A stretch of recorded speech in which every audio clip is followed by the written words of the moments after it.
தேனி மாவட்டம் உத்தமபாளையம் அருகே கடன் தொல்லையால் ஒரே குடும்பத்தை சேர்ந்த 3 பேர் விஷம் குடித்து தற்கொலை செய்து கொண்ட சம்பவம் பெரும் சோகத்தை ஏற்படுத்தியுள்ளது. இதுகுறித்தான மேலும் விவரங்களை கொடுப்பதற்காக செய்தியாளர் சத்யராஜ் இணைப்பில் இருக்கிறார். பேசலாம். சத்யராஜ், என்ன நடந்தது? முழு விவரங்கள். வணக்கம் அமிர்த்.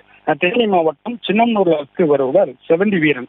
இவர் சின்னமனூர் அருகே உள்ள ஒரு ஊர்ல தனியார் பார்ல வேலை பார்த்து வர்றாரு. இவருக்கு 2 மகள்கள். அதுல ஒரு மகள் திருமணமாகி தேனியில இருக்காங்க. இன்னொரு மகன் ஊரை பஸ் வந்துகிட்டு இருக்கார். நேற்று இரவு தூங்க சென்றவர்கள் காலை வரை வீடு திறக்கப்படாத காரணத்தால் அக்கம் பக்கத்தில் இருந்தவங்க வீட்டின் கதவை உடைத்து பார்க்கும் பொழுது 3 இறந்த நிலையில் கிடந்து உள்ளனர்.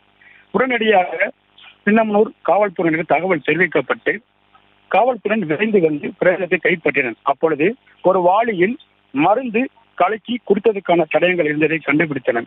அக்கம் பக்கத்தினர் விசாரிக்கும் பொழுது கடன் பிரச்சனையினால் 3 விஷம் குடித்து தற்கொலை செய்து கொண்டதாக தெரிய வருகிறது.